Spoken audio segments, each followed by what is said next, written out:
We often praise how important show don't tell is for storytelling. And then there are moments like chapter 54 where telling not only has its place, but it deserves the spotlight. Feyre asks Rhys to tell her everything, and thus we the readers are leaning in to hear Rhys tell everything too, because we've assumed that he has a side to the story. But what is so masterful is what Nicole said, that his telling of his story shifts the gravity of everything leading up to this point. Rhys and in turn SJM is finally laying it all out so Feyre and the reader can be fully informed. And not just informed, but learn these jaw-dropping revelations that bring all of the puzzle pieces together into a complete picture we couldn't even fathom previously.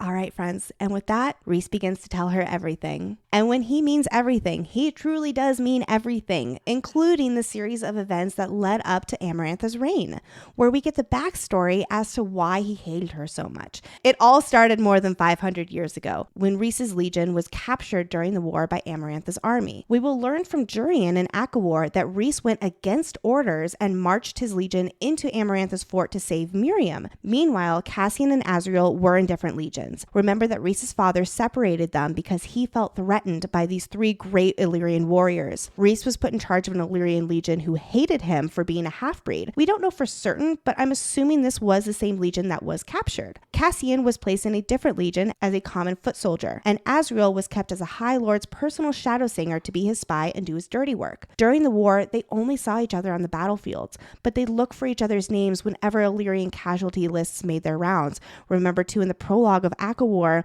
when Rhys is looking for his friends to see if they've been injured or killed on the battlefield. So Cassian and Azriel, they had no idea that their brother Rhys and his forces had been taken prisoner by Amarantha at this time. Amarantha's captains held Rhys and his legion for weeks, torturing and slaughtering his warriors. They stripped Rhys of his power by putting ash bolts through his wings and chaining him with those bluish stone chains. Remember that these chains are one of Hybern's greatest assets because they nullify a high fae's powers, even someone as powerful as Rhys. These chains are made up of stone delved from deep in Hybern. For weeks, he was chained up between two trees, beaten and interrogated about where the Night Court forces were. To try to get him to break, Amarantha's captains tortured and killed his warriors, but Rhys refused to talk. And as he shares this with Feyre, you can feel the anguish in his voice as he speaks roughly. The pain and guilt of being unable to save his warriors still weighs on him all these centuries later. Even if they did hate him for being half Illyrian, he knew he was responsible for their torments and death, sacrificing them to save his friend Miriam and to keep the rest of the Night Court's forces hidden. He goes on to say that Amarantha's forces were too dumb to know that Rhys was an Illyrian, because the way to get him to yield would have been to try and cut off his wings. Which, pause real quickly, because this does raise a question.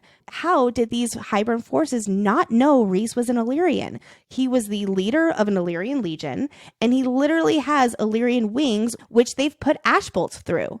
If I had to speculate, I believe the answer lies in analyzing Hybern's prejudices. Like plenty of other High Fae, Hybern thinks less of Illyrians, leading them to believe that the son of a Prythian High Lord can't possibly be Illyrian.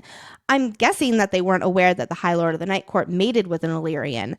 They must assume that he was using his magic to conjure, for lack of a better word, fake wings instead of those wings naturally being a part of him, or that these wings were part of his beast form. Being the son of a High Lord, that would probably mean that he would eventually have that beast form. I've also seen readers ask why Rhys didn't just make his wings disappear like we're aware he's capable of doing.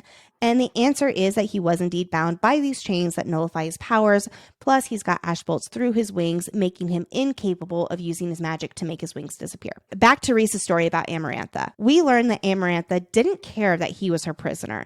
She didn't take him seriously. He was just another High Lord's son. And she was very preoccupied with the loss of her sister after Jurian killed her.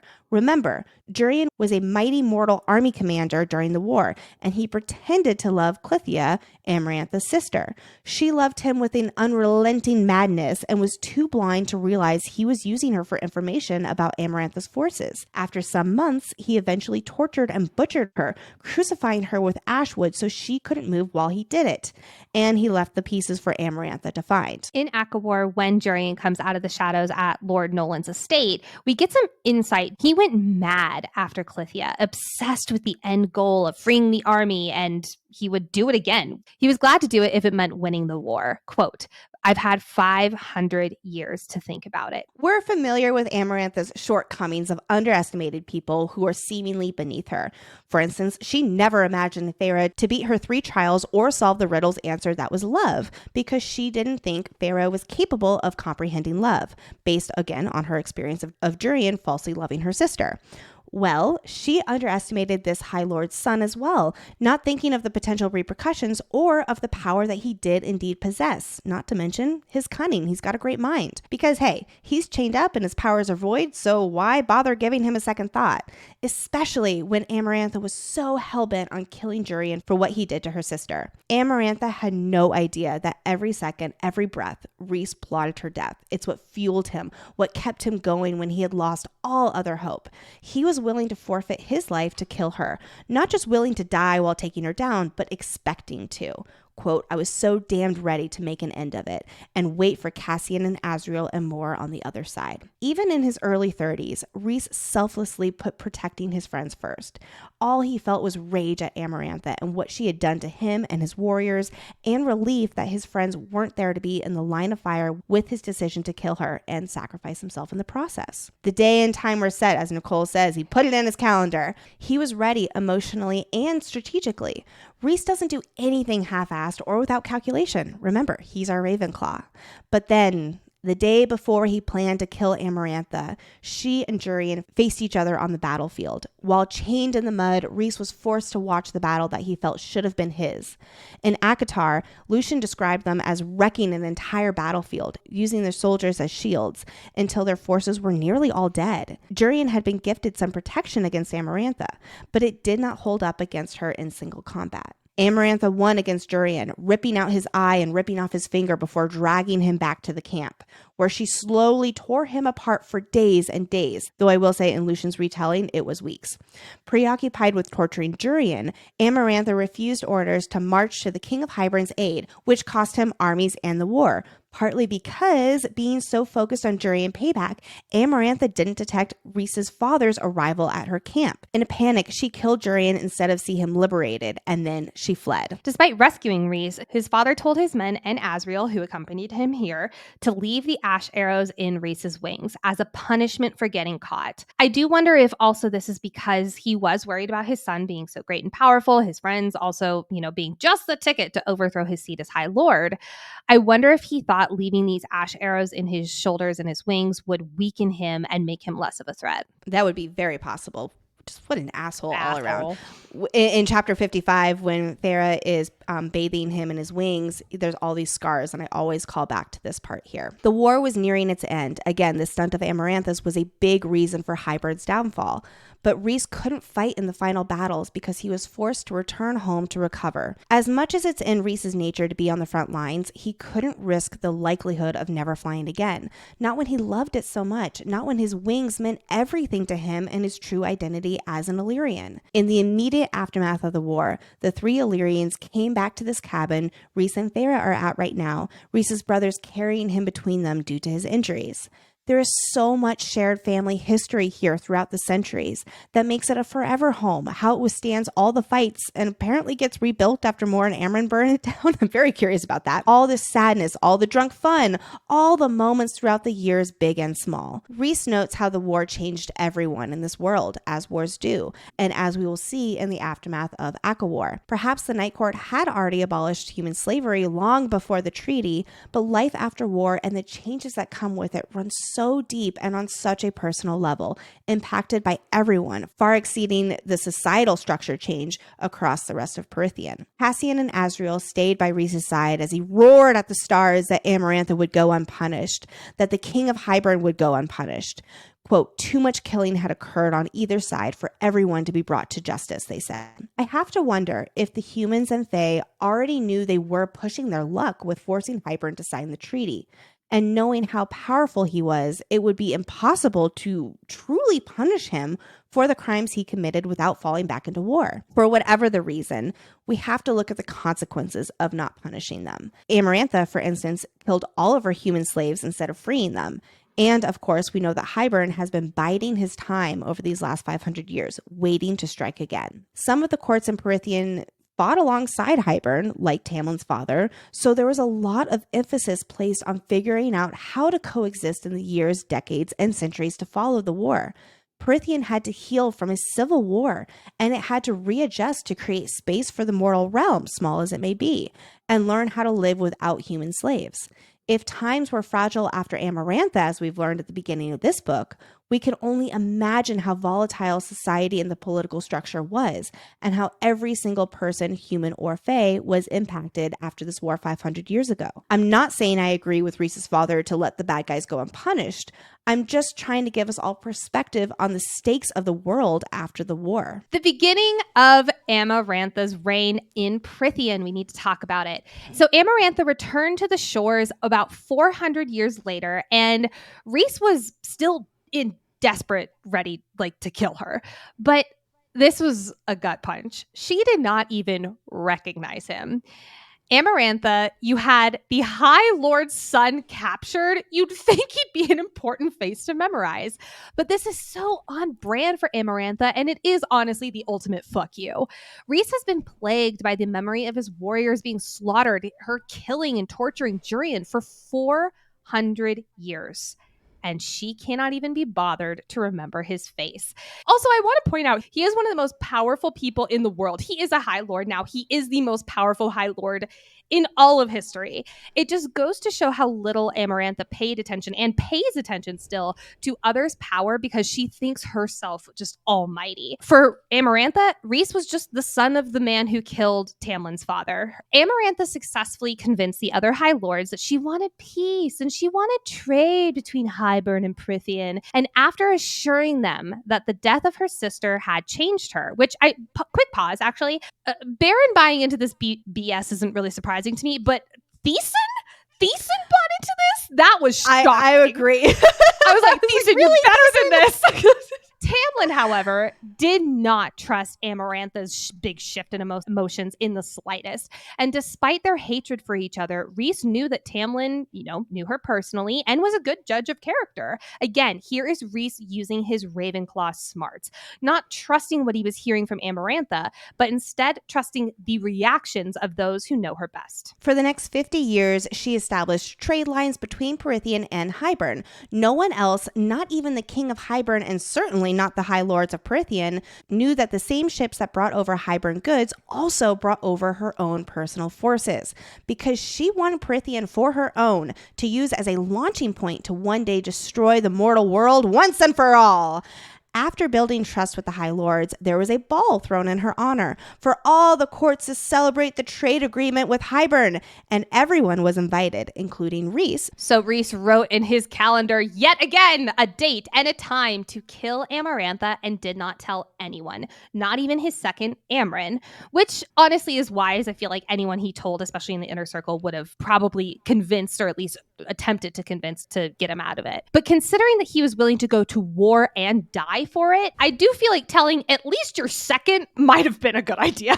And it's very on brand for Rhys. Like Tarquin said back at the summer court, he has plans he does not tell anyone about until he's completed them. And Rhys may get under Amren's skin sometimes, but she is loyal to him because she believes in him. He trusted them to handle things if he didn't survive this encounter, and he trusted them to be on his side and help him navigate the repercussions if he did survive and war broke out. But yes, that was a very big plan to keep secret even from Amren, even if it is exactly Rhys's character, and we will see this again in a major way in ACOWAR. Boy, will we. Rhys went with the Court of Nightmares to this party, not wanting Cassian, Azriel, Mor, or Amren to witness what he was going to do. It calls back to just a few pages ago when Rhys was explaining how he was relieved that they weren't present the first time he planned to kill Amarantha. His plan was to wait until she was drunk, then slip into her mind, which I'm guessing shields are weakened by alcohol, and he would make her reveal all of her crimes. Then he would, quote, turn her brain into liquid before anyone could react. Rhys is smart and calculating. Have we mentioned that he is a Ravenclaw? But when it comes to revenge on Amarantha, he was so laser beam focused on the act itself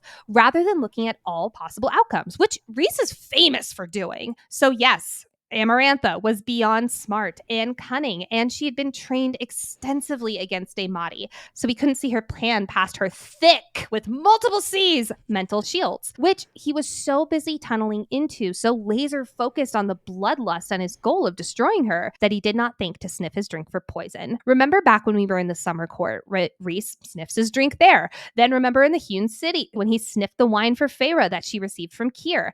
This is a mistake that he will never make again. His powers were ripped away from him due to the spell Amarantha put on their wine during the toast. Remember, she's a student of Hybern. She stole his unholy spell book. She couldn't overtake Prythian with the 7 High Lords at full power, so she used her cunning and Hybern's spellbook to take their powers from them.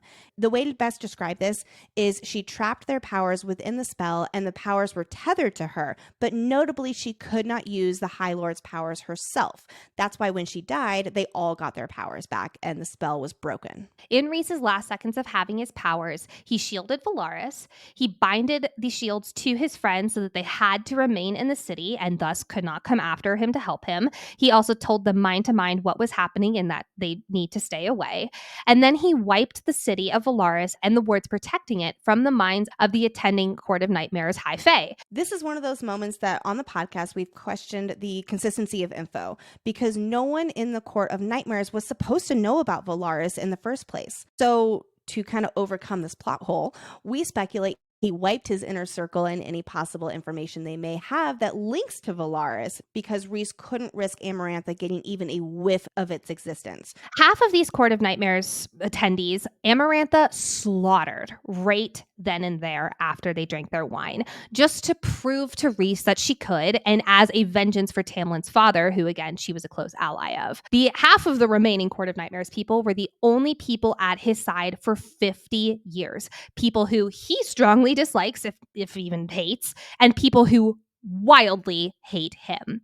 Others under the mountain at least had members of their own court to bind together to not feel so lonely, but Rhys didn't, which only exacerbated that loneliness for him. And of course, he had no friends among the other courts as he kept his mask on to earn Amarantha's trust and keep his true court and people protected.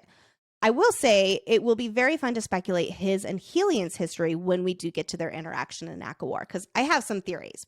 Seeing her murder half of his court attendees, he knew that there was nothing he would not do to keep her from looking too long at who I was and what I loved. So Rhys told himself that this was a new war, and knowing what Amarantha's attention meant that evening, and that it wasn't so much as just wanting to fuck him, it was more about getting revenge on his father, which I'm just going to say, hasn't she done already? Like, she's done that plenty, but she wants to keep going. So Rhys took her to bed and quote, I made her beg and scream, and I used my lingering powers to make it so good for her that she wanted more, craved more. Like we've been saying, Rhys doesn't half-ass anything.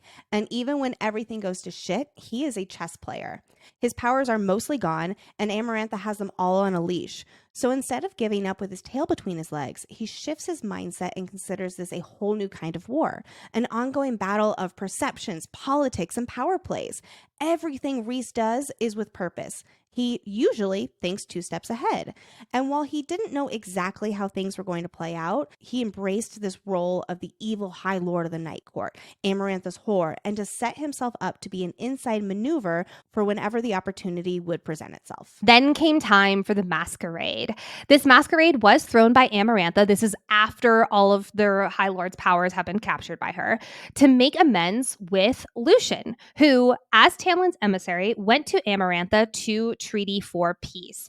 And when Amarantha refused peace, Lucien told her to return to the shithole of Hybern that she came from. And so she gouged out his eye with her fingernail. So Amarantha throws this big old masquerade to be like, oh, I'm so sorry about that. Silly me. It was a masquerade so that Lucien did not have to reveal the scarring on his face, and the entire spring court was to attend, even the servants, all wearing masks to represent Tamlin's shape-shifting powers. And for stupid Tamlin reasons, he agreed to go because he wanted to end this conflict without more slaughter. Very on brand for Tamlin. And once everyone was there, she said, "You know what, Tamlin? It's time to become my lover." And he, of course, said no. So in a good mood, Amarantha cursed Tamlin. Quote, and this is from Rhys in chapter 54. "And my other great enemy became the one loophole that might free us all." Think back to his anger at Tamlin in ACOTAR. Yes, it was because of their history and their family feud and whatever, but also it is absolutely influenced by the fact that Rhys was giving everything over to this vile woman every single night. And he knew that Tamlin, the only loophole at the time, wasn't doing jack shit to get everyone out from under the mountain. Now, for plenty of reasons, we can't fault Tamlin for refusing to be Amarantha's consort. That's not what we're saying here. But this illustrates how different these two High Lords are and how they face presented challenges. And we do have to give Tamlin his credit here, which is not something I thought I would say in chapter 54. He tried at first to break the curse placed upon him in the Spring Court. But when the death of too many centuries weighed far too heavily on him, he gave up and stopped altogether. That's what we don't like about you, Tamlin. So instead, only a few months before the 7x7 years, aka the 49-year deadline, Tamlin decided to pick back up at square one and started sending sentries out, including Andrys. And as we all know, Feyre killed Andrys the Fairy with hate in her heart. By this time, in a few pages, we'll learn Rhys had been having visions of this human girl, his future mate, for several years now. Fate brought her into these circumstances to save Prythian, to eventually be united with her mate. I just want to point out, Tamlin never succeeded before this because everyone, Prythian and Rhys, were waiting until Feyre showed up. And soon after she showed up in Rhys's visions, circumstances brought her back into this world. And I do want to point out that when Feyre was in the Spring Court, Tamlin's efforts ranged from minimal to half-assed, and then to caring for her safety more than the entirety of his cursed court. It's fine. But here was Rhys all along, every night for 50 years inside of Amarantha and thinking about killing her. Quote, "She had no idea, none, because I was so good at my job that she thought I enjoyed it too." This absolutely breaks my heart for what he was doing and giving and sacrificing every single night versus Tamlin, who we have talked endlessly on the podcast, that ranging from minimal to half-assed to interesting priorities. So Amarantha began to trust Rhys more than the others under the mountain. She would ask him to kill or do even worse things to her enemies. Quote, "I was glad to do it. I hated myself, but I was glad to do it." I've always wondered on reading this chapter why that is. Why was he so happy to do it? My assumption is it's because he at least felt like he was doing fucking something, or because he was so angry at what his life had become that taking it out on someone, anyone, even if it was his enemy's enemy, it felt at least good to get that anger out. I understood it as he felt like he deserved this punishment, that this reflected his worth so that it was this vicious cycle. He hated himself for what he had to become, don a permanent mask to protect what and who he loved. As a result, he felt he deserved this self-hatred, and that was his punishment. So because he deserved this punishment, he was happy to serve it to himself. But I do agree with you about how this made him feel something. Rhys had no happiness, nothing to hope for himself anymore, so he was happy to become lost in this mask. After a decade, Rhys stops expecting to see his friends, his family, his city ever again. Quote, "I forgot what their faces looked like, and I stopped hoping." Oh, my heart breaks every time I read that. It also calls back to Feyre's comment to her father when he told her the importance of hope. Remember when she said, quote, "There's no such thing." It ties back to how these two hopeless souls found hope again within themselves and with each other. It is fascinating to get this backstory of Rhys's POV with Amarantha, setting us up for his circumstances when he enters our story. He has teary eyes as he continues, speaking quietly because now is when Feyre enters the fold. Not when they met at Calanmai like you would probably think, but 3 years ago. I love that the moment Feyre enters the story, that is when he starts crying. 3 years ago. Remember reading that for the first time? 3 years ago, I began to have these dreams. Immediately, as the story focus shifts to Feyre, we open with a record-scratching moment that this goes so much deeper than we initially thought. Rhys had lost all hope by this point, and the only happiness he found was in his self-loathing. But these dreams, these visions started coming to him.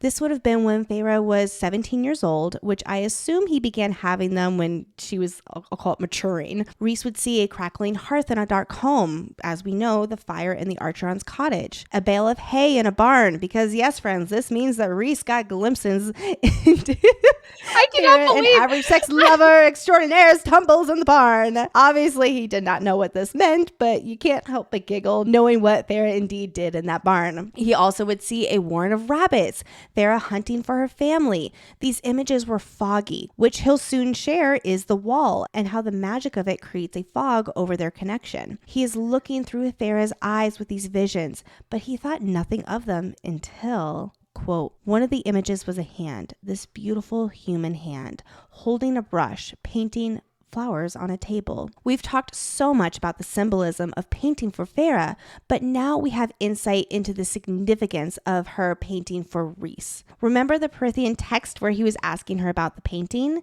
And when she painted for the first time again on his hand at Starfall? And of course now in the cabin, he walks in and is captivated by all the painting she has done. Because yes, he knows how important it is to her and her identity, and her love and joy for painting holds such a special place in his own heart because her painting was the first true impression of this human girl who would later become his mate.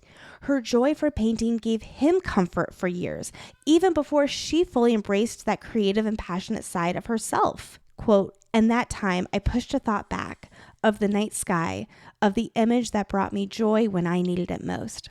Open night sky, stars and the moon. I didn't know if it was received, but I tried anyway. Who's got chills right now? I'm pretty sure Nicole's crying over there. It was only last episode when Feyre shared with Rhys what she painted for her sisters on their dresser drawers. He asked, quote, what did you paint for yourself? And she replied, the night sky. And then Rhys stilled. This is why he stilled. This is why the impact of her telling him that she painted the night sky was unbelievably monumental for him. He had pushed that thought into her mind years ago, and he never knew until that very moment last episode if that image had also been received. And while he was trapped under Amarantha's thumb, with no hope and only long ago memories as his source of joy, these visions, and specifically his thought of the night sky reaching through this connection, became a lifeline for him. Quote, those dreams, the flashes of that person, that woman, I treasured them. They were a reminder that there was some peace out there in the world, some light. He goes on to say that it was comforting to know that there was a place out there in the world away from this hellhole where someone had enough safety to paint flowers on the table. We know from her perspective that she didn't consider her life to be safe. Maybe that summer, yes, when they had enough money for extras like paint and the ash arrows she purchased. But overall, Feyre was a survivalist who worked hard and always stressed about keeping her family alive. Not discounting that whatsoever. However, when you look at these glimpses from Rhys's perspective, he held on to this spark of comfort that there was a bigger and better world beyond the torment he and the rest of the courts endured every single day. He still holds a lot of anger at her sisters for their complacency all those years in poverty. And I have to wonder if a contributing factor to that is he thought this human girl was in a better state of life than she actually was. And her sisters are partly to blame. Remember back in ACOWAR when Feyre and her father was sitting at the dining room table? Papa Archeron said, quote, we need hope or else we cannot endure. Let her imagine a better life, a better world. Hope for a better world is what the foundation of the Court of Dreams is. When Feyre was so against the idea of hope, Rhys was seeing through her eyes, and she was the hope he needed for peace out in the world when he believed he would never see it again. And then a year ago, he jolted awake from a dream that was clearer and brighter, like the fog had been wiped away. Yes, because Feyre was now in Prythian, and the magical cloud of the wall no longer separated them. We experienced Rhys here on the page back in ACOWAR chapter 11, when Feyre had the bad dream soon after the Puka and Bogey encounters within her first week or so in the Spring Court. In her dream, quote, behind me, a shadow lurked. No, watched. I didn't dare turn to look at it to see who might be within that shadow observing. And friends, Sarah J. Maas has actually confirmed that Rhys was indeed the shadow watching over her. Now, this is not actually the same dream that Rhys describes here in chapter 54. The dream he is referring to is when a woman slit Feyre's throat, which she did dream about in chapter 17 after her run-in with the Naga when no shadow was mentioned. And then she dreamed again about this woman in chapter 19. But aha, this is the time we have the shadow mention. And sorry, friends, I just have to quote this whole thing here from chapter 19 in ACOWAR. And though my dreams continued to be plagued by the deaths I'd witnessed, the deaths I'd caused, and that horrible pale woman ripping me to shreds, all watched over by a shadow I could never quite glimpse, I slowly stopped being so afraid. Stay with the High Lord, you will be safe. And so I did. In the same sentence as mentioning a shadow watching over her, Feyre felt she was no longer afraid. And in the next sentence, the Suriel's words echo in her mind, stay with the High Lord, you will be safe. Double meaning or not, we know that the Suriel was talking about Rhys. And unknowingly, she is staying with the High Lord and finding comfort in this mysterious shadow. And she is slowly no longer afraid. SJM, I love it. Rhys still didn't know who this human woman was or anything about her or why in the world she was in Prythian. And this is a little bit of a side note, but I love this little nugget about how, quote, the creatures belong to all courts from her nightmares. Most of these monstrous creatures flocked to Amarantha from all the courts because she gave them the freedom to be evil.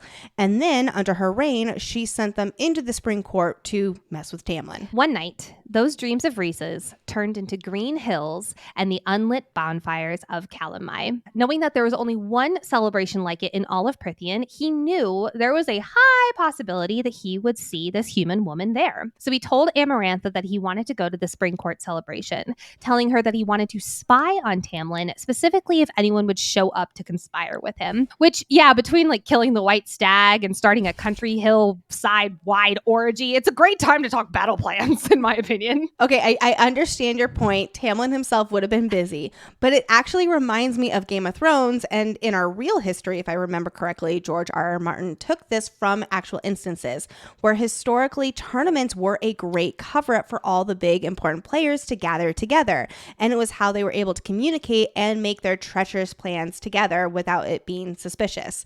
So I could definitely see Amarantha being a little bit on high alert when these holidays come around and everybody has a reason to gather together. I love that you're like in Game of Thrones, and I think in real life too. Like, tell me you're a fantasy fangirl without telling me you're a fantasy fangirl. I love that. So paranoid, Amarantha was like, go, go, go, and bring back traitors, please. Which, pause. There were obviously many reasons why Tamlin and Lucien did not want Feyre to go to Calanmai, mainly because of the big wide orgy, and Tamlin knew he would pick her, and he didn't want their first time to be while he's under magic mushrooms, basically. I also wonder if this is a reason why, because anyone can come into their territory this night, and they were getting closer and closer to the deadline. So seeing a mortal woman in the Spring Court would raise some flags to people, and people would be like, huh, is Tamlin getting closer? So I think that's also a huge reason why they didn't want her to go, which if they were thinking this, I do not blame them for being so insistent on Feyre staying in her room.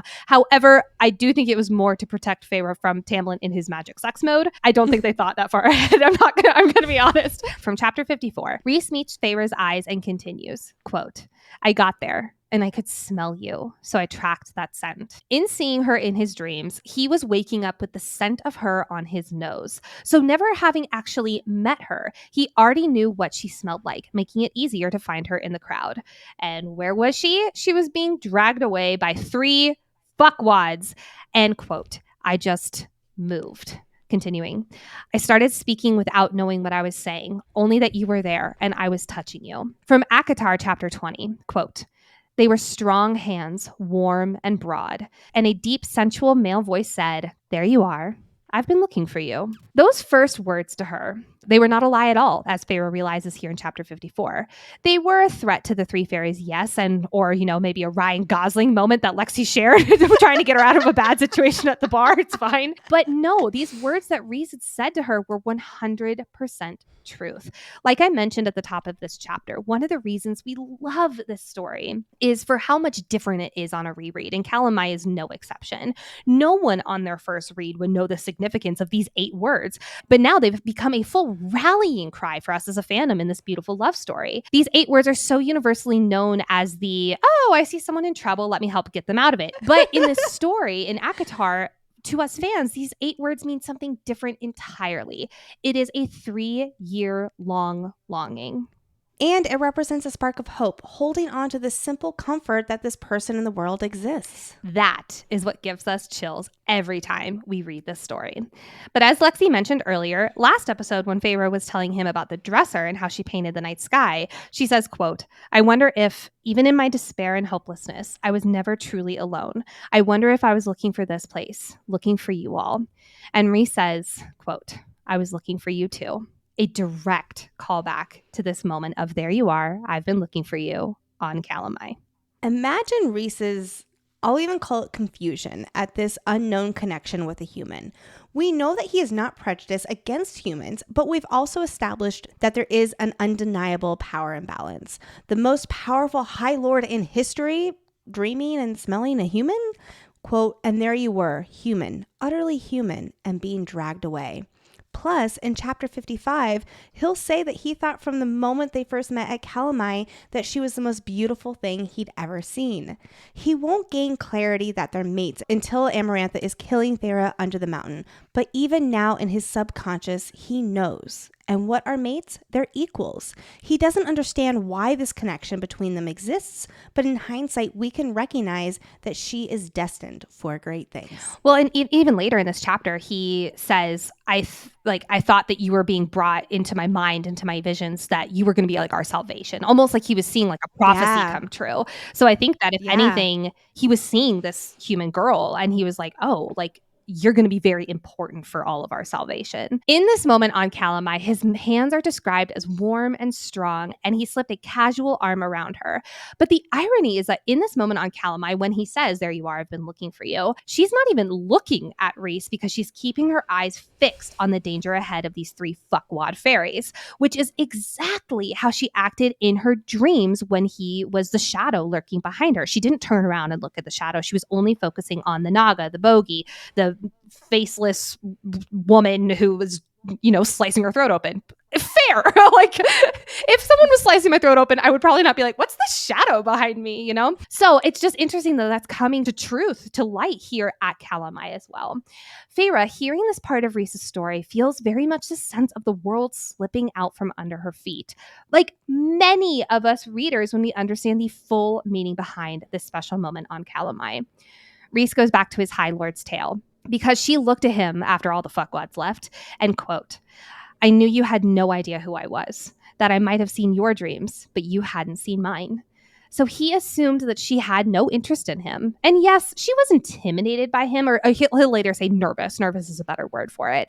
And yes, she lied to his face about why she was there, with friends, quote unquote, on Calanmai. And yes, she knew he was dangerous, but uninterested is far from how she felt. She was not able to walk away or even shut her mouth. Love Feyre. Quote from ACOTAR. I had never seen anyone so handsome and never had so many warning bells peeled off in my head because of it. We speculated during our coverage of Calanmai that these were not warning bells at all, but she has been led to fear these fairies and, this particularly scary one. So she thinks that those are warning bells, but instead they might have been mate bells going off in her head. Knowing that if he stayed much longer, someone would see them together, report back to Amarantha, and Amarantha would find Feyre and do unspeakable things to her. So in ACOTAR on Calanmai, Rhys attempts to walk away, telling her to enjoy the rite and stay out of trouble.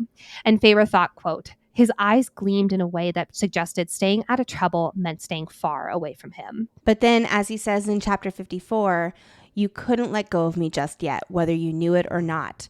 Remember that at that time at Calanmai, when she couldn't let go of him, Feyre blurted out, so you're not a part of the spring court? And that led down to the rest of their conversation. Rhys, knowing how dangerous this was, them continuing to talk, knowing that he could never speak to her again because of that reason, he decided he did not even want to know why she was here. He did not even want to know her name.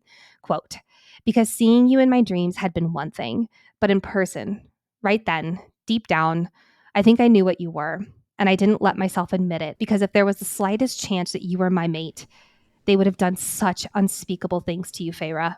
Rhys believed even then that anything good in his life would be taken away. Feyre knew that she should leave, knew that she should stop talking to him and shut her mouth. But she asks him why he was there at that celebration. Quote from ACOWAR. The man's remarkable eyes seemed to glow with enough of a deadly edge that I backed up a step.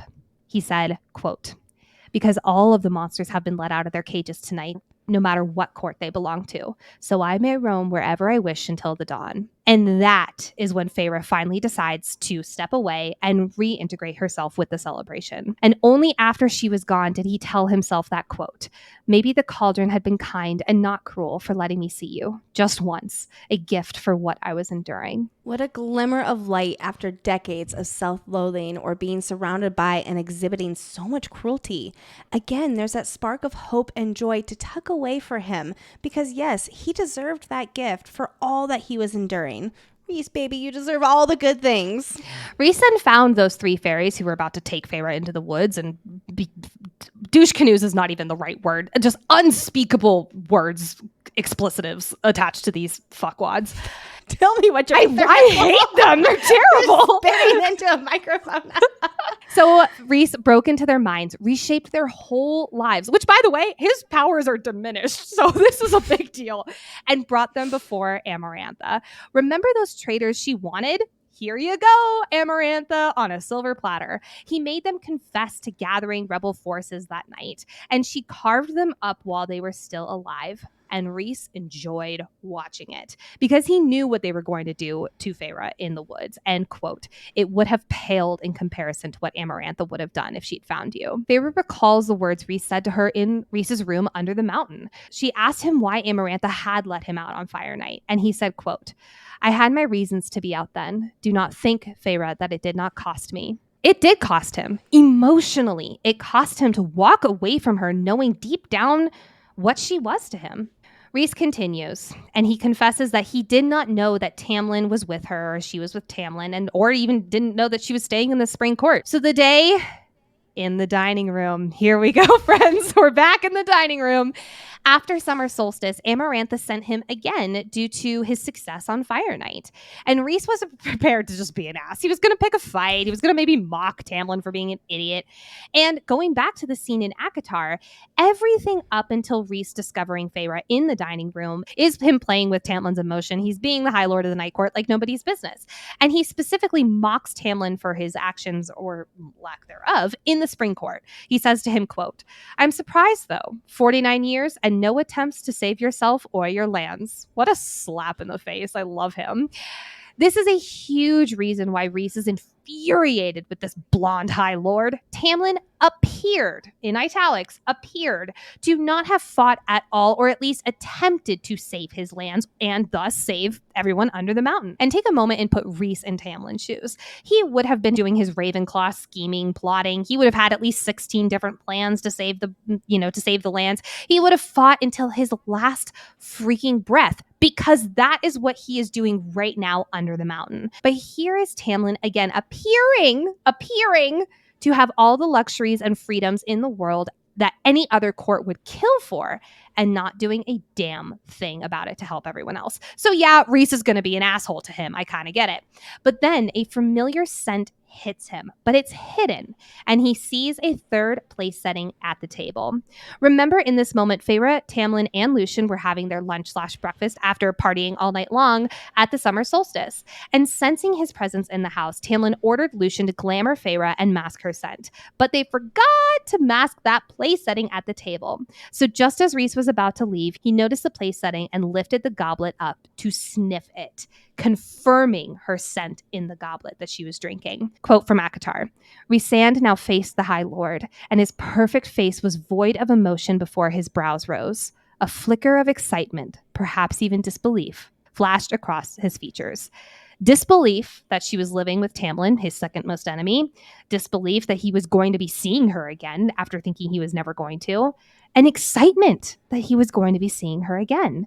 But also back to disbelief that she was looking at Tamlin like she loved him. Plus, her and Tamlin's scents were tangled up in each other after their romantic night dancing and kissing with the will-o'-the-wisps from the night before. From ACOTAR dining room scene, quote, I stared at Rhysand in undiluted terror as his face contorted with rage. Rage, yes. We now learn that rage was because she was living in Tamlin's house. But it is also rage that she was the woman he is trying to break the curse with, which means Tamlin was having her fall in love with him. So there's that jealousy. But then there's also the danger that Tamlin is putting her in as a result. And here is his sign of, oh shit, Tamlin is actually doing something to break this curse. And Feyre was looking at Tamlin like she loved him, meaning that he was succeeding in breaking the curse. But it was with the one person that Rhys wished against all odds that it wasn't. So he decided it was time to scare the shit out of him, and it worked. From ACOTAR, quote, against my volition, my body straightened, every single muscle going taut, my bones straining. Magic, but deeper than that. Power that seized everything inside me and took control. Even my blood flowed where he willed it. And yes, this terrifies her like it would any normal person, especially when he started reading into her thoughts and explaining them out loud about what she's feeling about Tamlin. And all the while, it was a new kind of magic. Unlike anything she's ever seen, it terrified Feyre, but it especially terrified and spooked Tamlin. Rhys didn't stop at just taking control of her mind, though. Quote from ACOTAR, Amarantha will enjoy breaking her almost as much as she'll enjoy watching you as she shatters her bit by bit. This is the moment Tamlin stops yelling enough at Rhys and instead switches to frozen terror and begins begging, please. Rhys made Tamlin beg, just like Amarantha for 49 years made Rhysand beg. Amarantha did this just to show Rhys how terribly powerless he was in comparison to her. And here, in turn, Rhys is doing this to Tamlin to show how powerless Tamlin is up against Rhys and Amarantha. And just as he had hoped for, his performance was successful enough to get Tamlin to send Feyre back to the mortal realm, saving her from Amarantha's wrath. Like we've said before on the podcast and even in this episode, we have given Tamlin an endless hard time about sending Feyre back to the mortal realm when they were so close to breaking the curse and how he condemned his court to Under the Mountain too. But Rhys thought this too. Rhys was set on keeping her safe above anything else, so he helped orchestrate Tamlin to do this. So it might seem like there is a double standard here about why we're not so mad at Rhys for doing this to protect Feyre when we are with Tamlin wanting to protect her. I'll also say Rhys understandably didn't care about the Spring Court like Tamlin should have. Rhys cared more for this human than for Tamlin's court, and he had already given up on any hope of escaping Amarantha's power for himself. But as we learn in chapter 54, Rhys wanted to at least know her name. And he says, I selfishly wanted to know your name. He knew, or at least highly assumed, that this would be the last time he would ever see her. So knowing her name wouldn't matter anyway. He wanted to know just this one thing about the woman he's been seeing in his dreams. But she lies. And he knew that she was lying as well. In this chapter 54, he says, quote, I had your mind in my hands, and you had the defiance and foresight to lie to my face. Yes, Feyre was a fragile human, but she proved that she had the spirit to stand up to him. She wouldn't cower to this high lord with her mind in his hands, and he respected her and was a little bit in awe that she did that. I just love that tiny little nod that she is indeed his equal, even when she was just utterly human. From the dining room scene, quote, keeping my mind blank and calm, I blurted the first name that came to mind. I love this little addition of keeping her mind blank because Rhys, like Lexi said, has her mind in his hands. But since her mind was blank, he didn't hear why she said this name via his Damati powers. And I'm assuming he didn't delve any deeper. Yeah, I didn't think he thought that there was a reason to. He assumed that she used a made-up name, and that was that. Which he will learn to sad, dire consequences. And then Rhys leaves the spring court, vomiting his guts up as a result of walking away from her yet again. He was literally sick with himself over how he had to treat her and scare her, how he had to show her the monster he made himself become to keep those he loved safe. Rhys even checked back once to make sure Feyre was gone before he went with Amarantha's forces to ransack the manor, making his performance complete.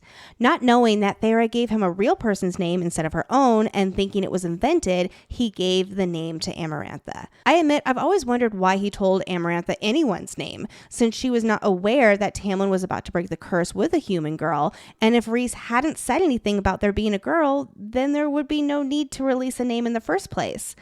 So as I think about it, I'm going to assume her forces would have figured out that there had been a human girl at the manor when they arrived at the curse's deadline. They'd be able to smell her, find traces of a human girl staying on site, or maybe Rhys was scared someone in the spring court would rat Tamlin out after they were taken under the mountain. They would have some good reason to, since he just totally threw them to the wolves. And if Amarantha or any of her crew found out that there had been a human girl and Rhys hadn't reported it, that would put him in hot water. So he assumed it was innocent enough to give a fake name that would lead to a dead end because, hey, the girl would have left the dangers of the spring court by the time they raided it. That's my headcanon there because I needed that to make sense in my head. Like I said, he figured this name would lead to a dead end. But unfortunately for poor Claire Beddor, Amarantha sent her cronies over the wall to retrieve Claire, burning her family's home and all the rest of her family inside in the process. Rhys had no idea Amarantha did that, and he was stuck in a bad situation. He could admit his lie that this girl with the name he provided was not the same girl he saw at Tamlin's, and therefore send Amarantha on the hunt to find the real Feyre, or he could stay quiet and have to live with the guilt of Claire's death. Rhys did his best with the shitty hand dealt, mostly to Claire, poor Claire, than the poor Never hand forget that she was you, dealt Claire. here. He broke into her mind when they brought her under the mountain and took her pain away. She was tortured but didn't feel any of the pain, and the screams were fake. As Rhys is sharing this with Feyre, he is stumbling over his words, so hesitant as he tells this part of the story with such lingering guilt. Quote, "I tried to make it right, but after a week, I couldn't let them do it." Rhys slipped into Claire's mind and gave her a swift, painless death, so her body would no longer be tortured. Claire is one more person who he still sees, quote, "and my men, and the others that I killed for Amarantha." Rhys was used as a weapon for decades, and he was made to do terrible things, and he will never forget it or really forgive himself for the things that he did, including to this poor, innocent human girl, Claire. Plus, while he was under the mountain, literally no one was able to forget about Claire because, might I remind you, I will never get over this, she was hung up in the throne room for 3+ months, absolutely reeking terribly. All these they have this high, keen sense of smell. Never forget you, Claire, you poor thing. As Rhys shares the story, 2 tears slide down his cheeks and he doesn't wipe them away. He's not trying to hide his sadness and raw emotion. He's not trying to push past it. Because Feyre, his mate, can see all of him, all the emotion, all the guilt, all the pain that he carries and is just laying out here on the table. With Claire's death, Rhys thought that this was all done. Amarantha thought the girl who was Tamlin's lover was killed, and the real human girl would get to continue living safely, freely, thanks to Rhys's performance in scaring Tamlin and her. To put it simply, Tamlin had lost, and they were all resigned to living under Amarantha's reign, no hope of beating her and regaining their power. As we've mentioned, Rhys is a chess player, but after so many decades, after getting run down the way he did and losing the one good glimmer in his life, he was resigned in a way we rarely see from him. The one loophole all the courts relied on over those decades failed and ended, leaving them all in despair, including Rhys. But then, what's this? Rhys continues the story we are all familiar with from Feyre's POV. I love getting to see the full ACOTAR story, specifically Under the Mountain, from his point of view. Quote, "But then, I was in the back of the throne room that day the Adder brought you in, and I have never known such horror, Feyre, as I did when I watched you make that bargain. Irrational, stupid terror. I didn't know you. I didn't even know your name. But I thought of those painters' hands, the flowers I'd seen you create, and how she'd delight in breaking your fingers apart." By the way, do you all realize how difficult it is for us not to just read this entire chapter to you? I know we are practically doing it, but you know. Rhys's subconscious inkling that they are mates cannot bear the thought of Feyre being tortured and broken by Amarantha. His worst fear was playing out in real time. Despite his efforts, she showed up under the mountain anyway. And again, his number one goal was to protect her. And here she was walking straight into the lion's den that he had desperately tried to stop her from entering. But all the while, he had to keep his mask on, had to keep pretending to be the monster, because if he let it slip even a fraction and show how distraught he truly was at seeing the Adder and its cronies beat her, far worse things would have happened to her. Quote, "And then I learned your name. Hearing you say it, it was like an answer to a question I'd been asking for 500 years. My heart. Mates are incredibly rare in this world, and for Rhys to find his mate, even if he doesn't consciously realize it yet, it is such a gift. The name of his mate is the answer to a question he didn't even realize he's been asking for his entire existence. She is the happiness, the fulfillment, the wholeness that he has been subconsciously waiting for and looking for centuries. Looking at the scene from Feyre's perspective, remember how Amarantha had called Rhys forward from the back of the throne room to help persuade her into giving her real name. When Amarantha asked if this was the same girl he saw at Tamlin's estate, he lied to her face, saying all humans looked alike to him, and Feyre knew it as a lie at the time. He was playing into Amarantha's prejudice against humans to not blow his cover, and Feyre thought, quote, "Humans all look alike." I didn't believe him for a second. Rhysand knew exactly how I looked. He'd recognized me that day at the manor. As he held Lucian's mind, Feyre blurted out her name to save Lucian. And I love it because at the time, there was no hint of this reaction we hear from Rhys in chapter 54. At the time, quote, "he hadn't even removed his hands from his pockets." Question. I wonder if he hadn't removed his hands from his pockets because his hands were shaking. Because we know that there are multiple moments where his hands shake and he puts them in his pockets. Bet you're right. Oh my goodness, I love that so much. But as we learn from Rhys now, he tells Feyre and us, quote, "I decided then and there that I was going to fight, and I would fight dirty and kill and torture and manipulate, but I was going to fight. If there was a shot at freeing us from Amarantha, you were it." As we've mentioned many, many times already, Rhys had lost hope of being free from Amarantha or of ever seeing his friends and beloved city again. But Feyre's presence here and her bargain with Amarantha, as terrified as Rhys was for her safety that she entered it, he also saw this as a once-in-a-lifetime opportunity to be freed. And like he says, he planned to play dirty. He was not going to play by any rules because that's the only way you truly have a chance at getting out of these impossible situations. After her first trial and her fatal injury, there you go, buddy. There's your in.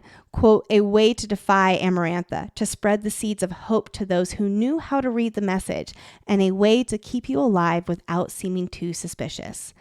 This is quite the loaded sentence, especially in terms of, quote, "spread the seeds of hope to those who knew how to read the message." Rhys was putting on a mask, a performance while under the mountain. But clearly there were those who could read between the lines, or at least he hoped they were. We don't get a lot of insight into this moving forward in our story, but I'm wondering if other High Lords like Helion understood that he truly was trying to keep this human woman alive so she would have a chance at beating Amarantha and saving them all. Tarquin certainly got this gist, though he used a more relevant experience to the Summer Court to identify that Rhys was not as terrible as he was made out to be, and he had a bigger plan. Once again, Rhys was playing chess while everyone else was playing checkers. In fact, I texted that to Nicole when I was reading ACOWAR for the very first time. I had no idea what was going to happen down the line. So I was like, oh, this guy's playing chess while everyone else is playing checkers. I was giddy when I saw that. I was so happy I was right. But besides the other courts who knew how to interpret the true message he was giving, Rhys needed his in with Feyre. He had to play a very dangerous balancing act of being there for her and keeping her safe and supporting her, but not make it seem like he was doing it for her. Rhys had to keep his monster mask on so not to raise suspicions that he cared for Feyre. He had to focus on the act of keeping her safe, and everything around ensuring that played into his role as Amarantha's lapdog and evil High Lord of the Night Court. He had to make her hate him as part of his performance. He dressed her up in scandalous dresses so Amarantha wouldn't suspect he cared in the slightest for her. Plus, of course, he was trying to piss Tamlin off and rile him up so when the time did come to unleash his power, he would direct it first at Amarantha and give the killing blow. We talked so much about that during our ACOTAR coverage. He made her drink the wine every night so Feyre would not remember the nightly horrors in that mountain and be plagued by those kind of nightmares. The night before her third trial, we all remember Tamlin meeting her in the hall, and they shared a very passionate kiss. Well, now let's hear Rhys's POV of that scene. Quote, I was jealous of him and pissed off that he used that one shot of being unnoticed not to get you out, but to be with you. And Amarantha saw that jealousy. She saw me kissing you to hide the evidence, but she saw why. From Rhys Under the Mountain, quote, what do I care? He breathed, wrath twisting his features. Those membranous, glorious wings flared from his back, crafting from shadows behind him. What do I care? This is so meaningful now with the chapter 54 background. This what do I care is so loaded, as we discussed back in our ACOTAR coverage. But the fact that he cares for her and he's jealous is actually one of those reasons of what do I care? The other reason is he's like, I've been working overtime for 3 months and you and Tamlin were thinking with your dicks are about to throw it all away.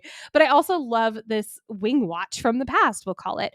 Rhys is alone with Feyre and losing his temper, yes, but his wings are coming out in her presence.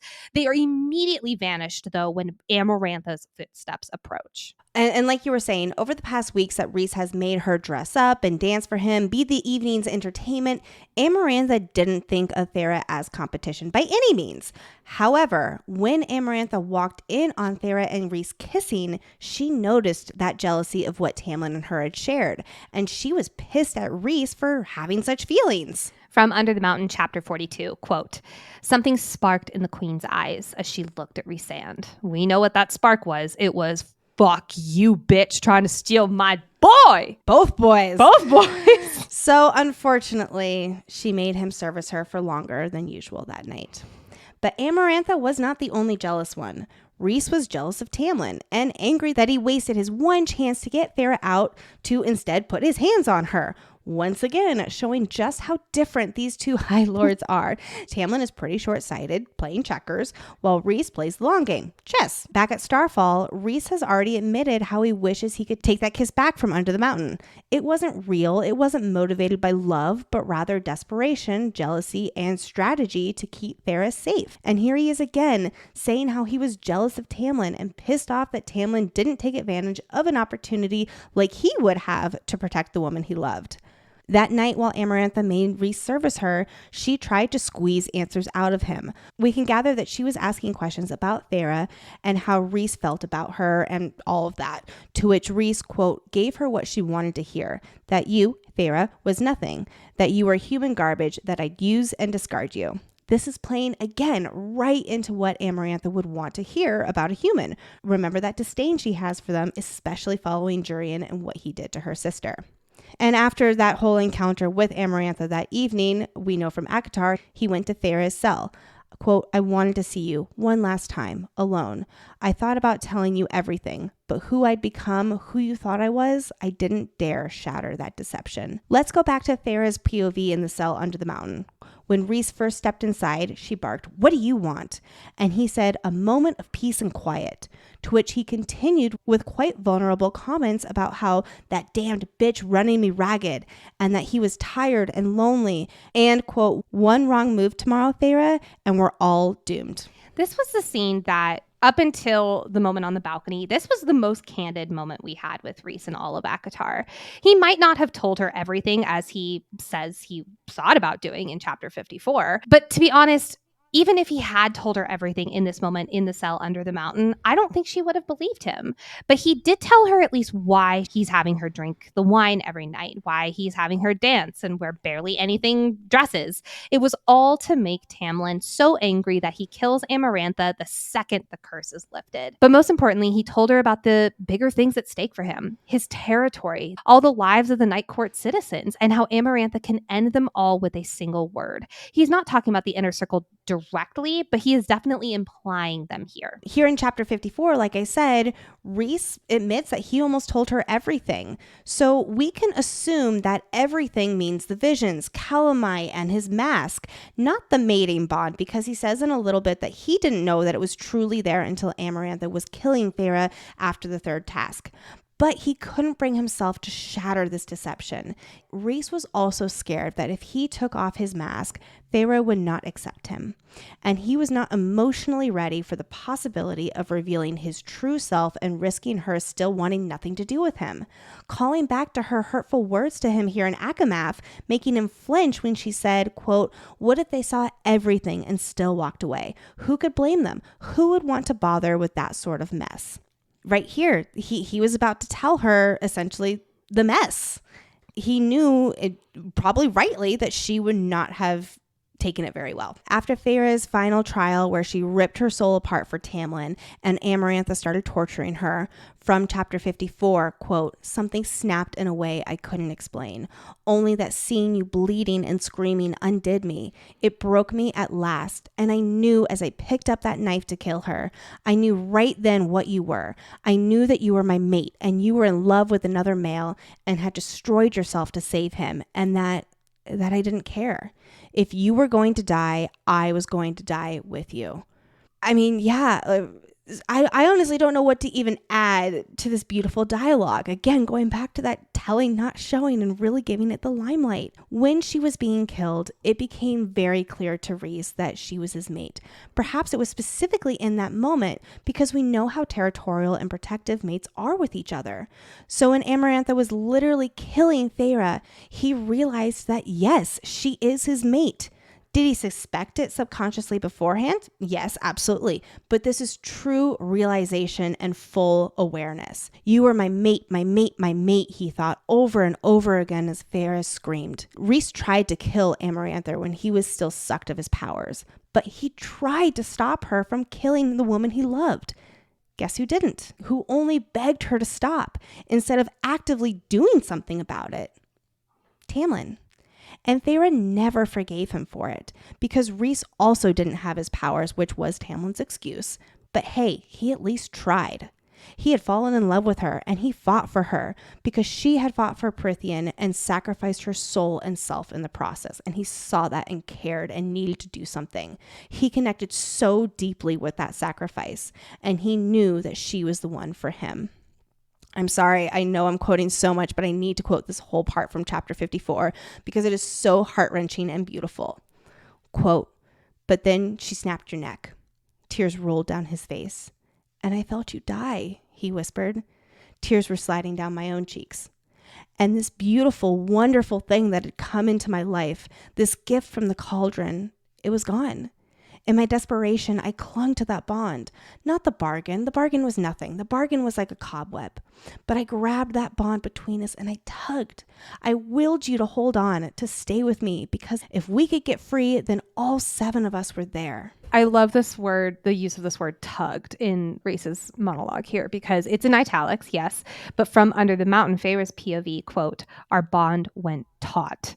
I love this idea that he tugged on the bond so much that it tightened in her mind, and she felt the tug of it, like physically. Like yeah, physically exactly. felt the tug. Yeah. Feyre reflects in her POV here in chapter 54, quote, "Home had been at the end of the bond, I told the bone carver.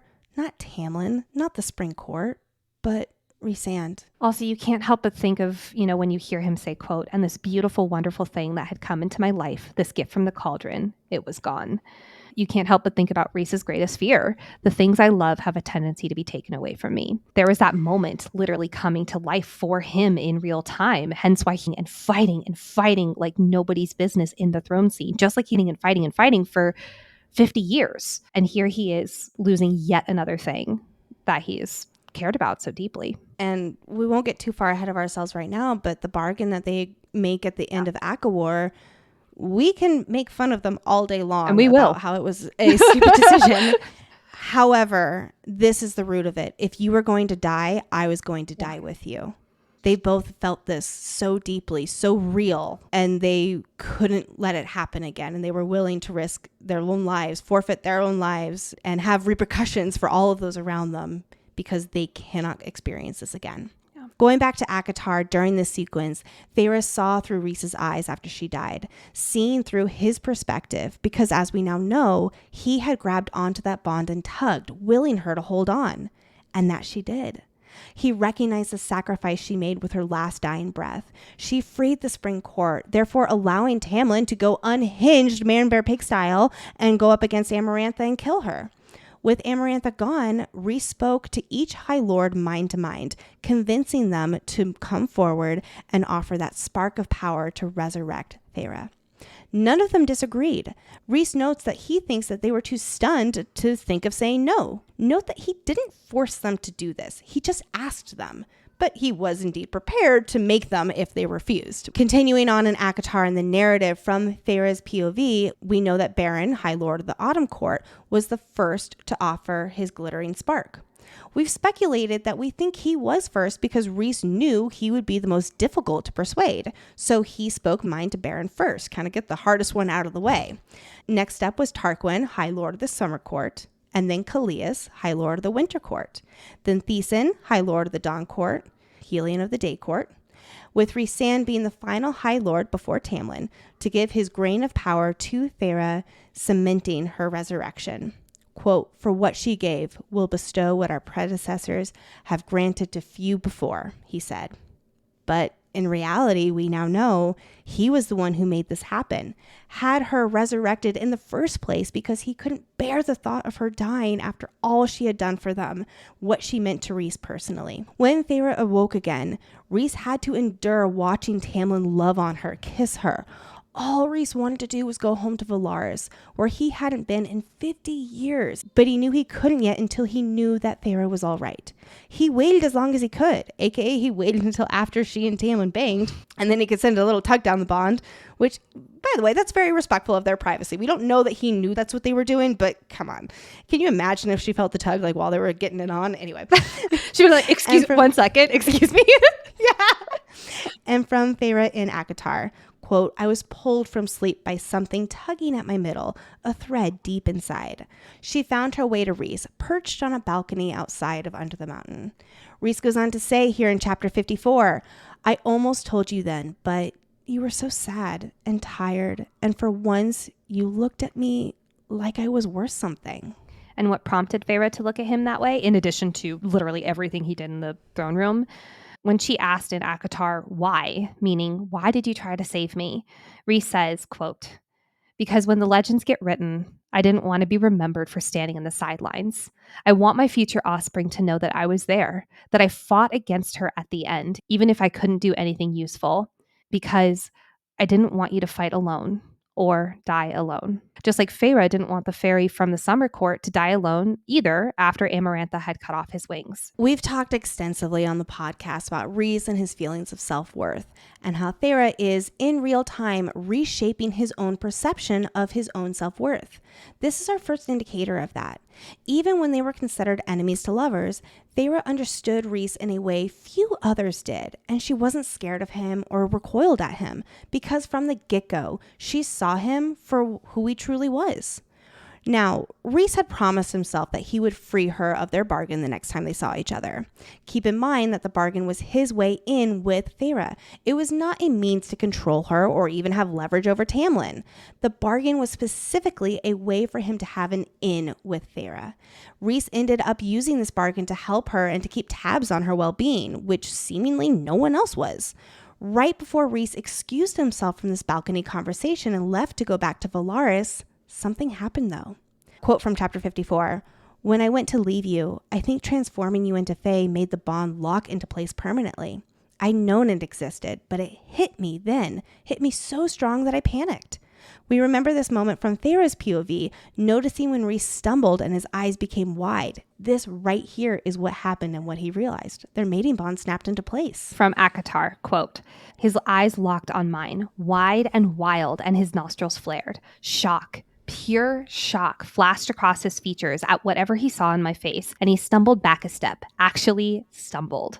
And then Rhys vanishes to the Night Court. I assume that she didn't feel the mating bond snap into place because Feyre didn't know any better, as we've also discussed a lot, that she just didn't know what any of that feeling would be, and so therefore it just didn't even register for her. After that pivotal moment on the balcony, Rhys winnowed back to the night court where Mor was waiting for him before he damned the consequences and take Feyre with him. He didn't want Feyre to hate him forever. And kidnapping her, because that is exactly what that would have been, kidnapping her in this fashion would definitely be bad.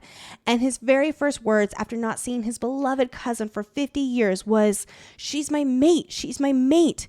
He was so frantic and unhinged from this revelation that he told Mor everything about Feyre. Just imagine this. You haven't seen a loved one in 50 years. You didn't think you'd ever see them again. And you're preoccupied with discovering who your mate is when you do finally see your family again. This is huge news for Rhys that he's been waiting 500 years for. Yes, he subconsciously wondered it before when he was under the mountain, but now the mating bond has snapped into place. She is high fae. This is legit. And she's literally with another dude. Rhys is in a frenzy, and just like how Feyre needed to process this last episode at the beginning of this one, Rhys had to then. Mor has always treated Feyre like family, literally from their very first interaction, because she knows that ultimately Feyre is family. She's one of the few people who have truly known that they're mates, and it's because he was so caught off guard and told her everything here. It was not necessarily strategic. It was just like, Remember, Mor was almost like, "Oh, I was in Valaris," and Rhys was like, No. She saw the pain and the connection Rhys felt for Feyre when Rhys winnowed back from under the mountain. And she wanted Feyre, she meaning Mor, wanted Feyre to feel as at home as possible so that she, Feyre, could find a home here. For 3 months, Rhys sat to the side trying to convince himself that she was better off without him in her life. And at the beginning of this book, Feyre, after a midnight vomit session, she wonders if Rhys possibly forgot about their bargain since she hasn't seen or heard a whisper from him. Quite the opposite, Feyre, darling. Just at the top of this chapter here, chapter 54, Feyre looks at Rhys and thinks, quote, "This beautiful, strong, selfless male who had sacrificed and wrecked himself for his family, his people, and didn't feel it was enough, that he wasn't enough for anyone." For 3 months, Rhys was using the, I'm going to call it what it is, excuse of convincing himself that she was better off without him. Even hearing that she was going to be married to someone else, he believed that he would just sit back and let her be happy. Quote, "Even if you were my mate, you would earned that happiness." Note that after 5 centuries, he still doesn't think he has earned happiness. Remember that he's constantly worried about whoever his partner is. This is before he realized Feyre was his mate, that they would not want the role of partner or mate of the High Lord because of what that meant for their livelihood going forward. And continuing on that too, he convinced himself that everything he had done to her under the mountain led her to hate him, which is true. As he said, he played his role too well because she clearly did hate him. Through their bond, he felt her pain and sadness and loneliness in the spring court. These were all things that he was struggling with in the night court when he came back. We learned from Amren in chapter 43 of ACOMAF that Rhys was a ghost when he came back. It was only Feyre that made him come alive again. Rhys's chapter 54 download then moves to Feyre's wedding. Now, Rhys had every intention of getting absolutely shit-stick drunk with Cassian, who had no idea why his brother wanted to get absolutely obliterated on a very certain day, which I want to pause real quick and debate. Do we really think that Cassian had no idea? I'm assuming that maybe he thought that this is just what Rhys needed after coming back from under the mountain. Yes, I don't think that Cassian had any idea. And he started to suspect after Feyre had come into their lives, but not before that. I don't think so. It is a little bit surprising that Rhys didn't give any clues as to why he was so upset to his best friends. Yeah. It's showing that as much as he loves his brothers, he doesn't let them in completely. He only shows his true whole self with Feyre. Well, I do wonder if he had, and I'm assuming he probably wondered this as well. What if Rhys had told Cassian and Asriel about Feyre? They would have gone. They would have been guys, like, we're going field trip. Yeah, we gotta go. We gotta go get her. Exactly. So I understand why Rhys, with his logic, didn't tell them. It's a very Rhysand thing to do. But Before Rhys, on this wedding day, could go from pleasantly fuddled to entirely sloshed, he heard her panic and despair through their bond. From chapter 4 of A Court of Mist and Fury, quote, "Help me, help me, help me. I begged someone, anyone. Begged Lucian, standing in the front row, his metal eye fixed on me. Begged Ianthe, face serene and patient and lovely within that hood. Save me, please, save me, get me out, end this." Was that italics calling our name? Why, yes, it was. Feyre was speaking to him down the bond, even though she didn't know it. And Rhys lost it and winnowed to the wedding, not remembering that he was supposed to don this metaphorical mask, or that he was supposed to have like the High Lord of the Night Court facade on. He was acting entirely on instincts to protect his mate. I just got to say, it's a really good thing. Even in this instinctual state of mind, he was smooth as a cucumber. You never would have thought that he had like no idea what he was saying or doing, or that he had forgotten everything. Like, it seemed very cunning, very strategic, very on brand for Rhys. At this wedding in chapter 5, quote, "Rhys looked me over slowly and clicked his tongue at my silk gloves. We now know that it's not because he disliked her fashion choices, or I should say Ianthe's fashion choices. No, instead, it was because she was so thin and pale." And yes, he does say, "in your stupid wedding dress." So he does not like the fashion choices. He wanted to murder Tamlin and the rest of the Spring Court for letting her wither away like this and for not seeming to care. Rhys made quick moves to get her out of the Spring Court and into the Night Court. From chapter 54, quote, "I had to get you out, had to call in that bargain just once to get you away, to see if you were all right." While in their first week in the Night Court, it was not necessarily friendly, I'll call it. He one-sided joked with her, made her angry, told her about her powers, giving her crucial information as to who she is now as a High Fae. And then he did leave her to mull it over. He gave her own autonomy over her life again, whether she took it or not. But Rhys sent her back after their week together, and it absolutely killed him. It killed him to see her waste away month by month. It killed him to not feel anything down their bond, with the exception of bursts of terror, knowing that it was Tamlin who caused it. It was killing him knowing that Tamlin was sleeping with her, sleeping next to her, and having sex with her.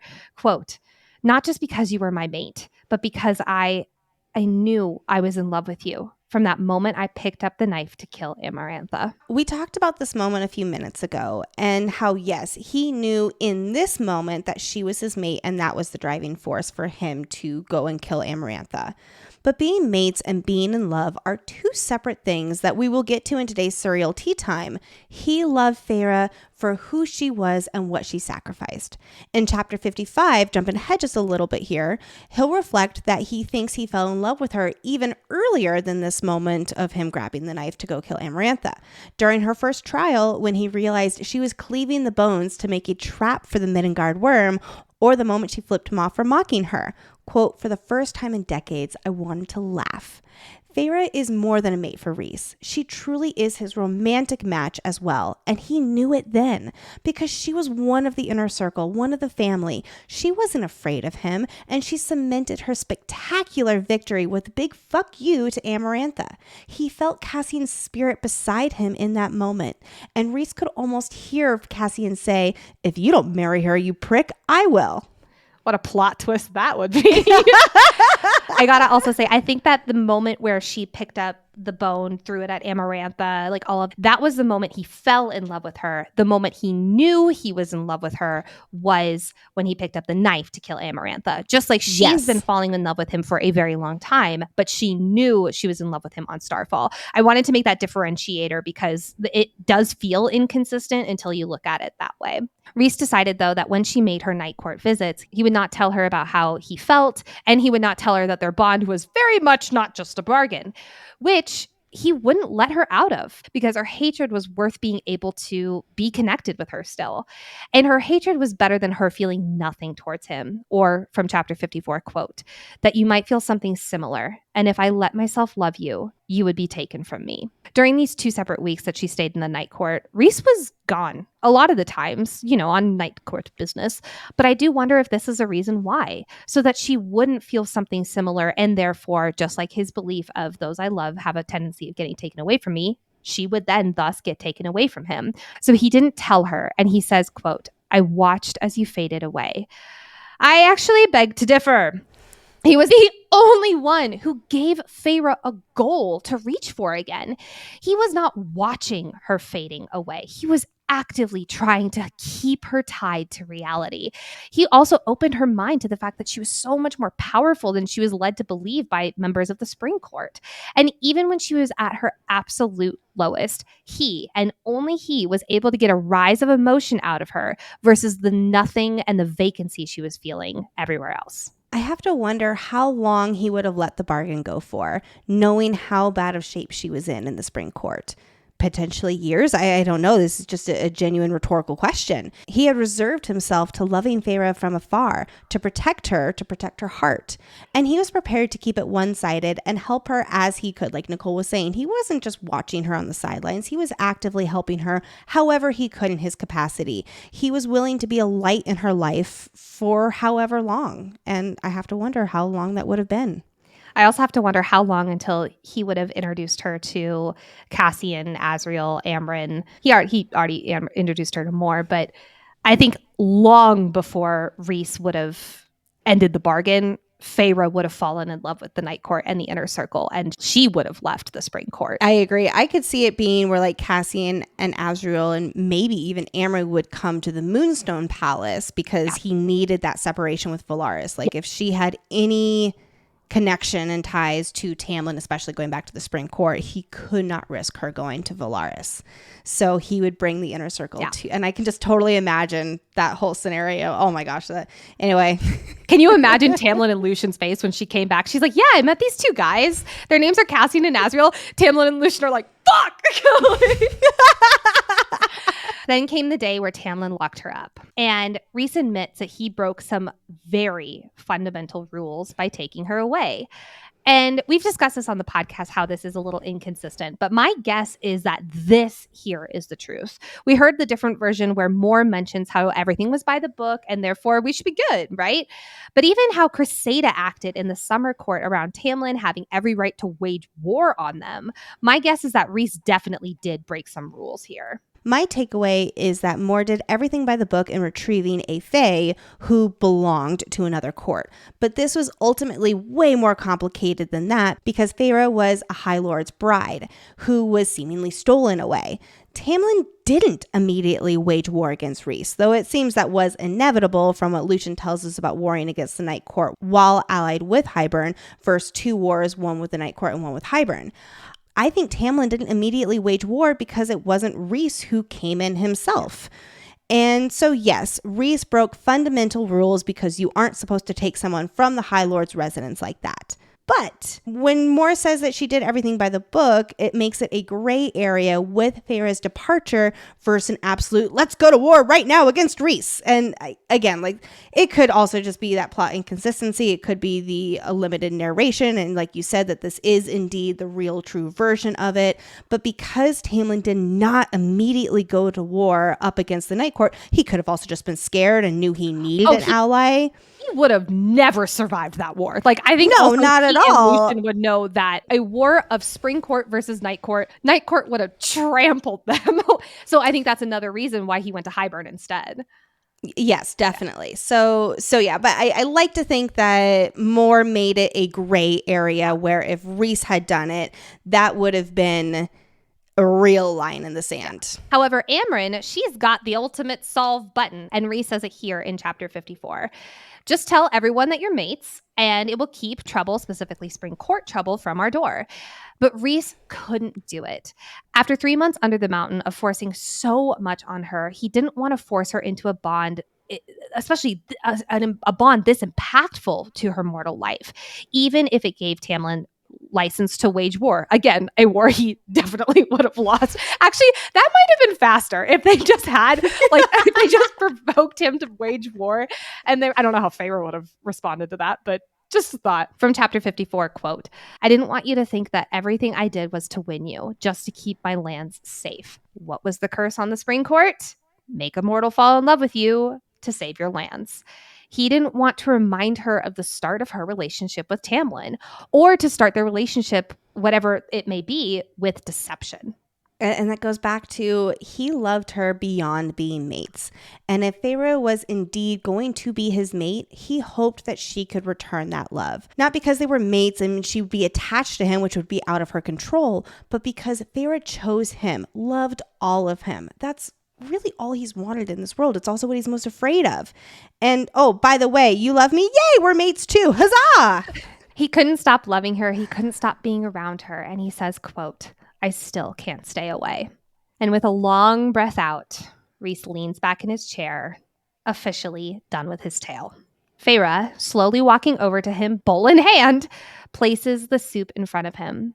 She says, quote, you love me? Out of words, Rhys nods. And she wonders if love was too weak a word for what he felt for her and what she indeed felt for him. From Feyre, quote, then eat. My fucking heart. Oh, we did it. All right, next chapter. Rhys eats the entire bowl of soup in silence and finally looks at Feyre with a quote, aren't you going to say anything? Poor Rhys. He's just like, hello, I just gave you a 17-page monologue. Can you please say something? This is like when you say, this is exactly like actually when you say I love you and there's a long silence, like for the first time and you're like, oh fuck. Oh, all right. Like I didn't propose, but I would imagine if you're proposing to someone, that beat before they say yes or whatever their answer is would feel like the longest beat in your entire life. That's why I interrupted my husband to say fuck yes. So I will say, in her defense, that's a lot to process. That's a good point. I don't think I would have an immediate response either. I'd be like, okay, give me a few minutes here. Like, let me just kind of let all that sit just a little bit here. Like, even us as readers, like, whew, that's a lot to process. In fact, this is a nice little break for all of our readers. We can laugh together. We can process all of that we just went through. How's everybody doing? Are you good? How are we feeling? Who's got the tissues?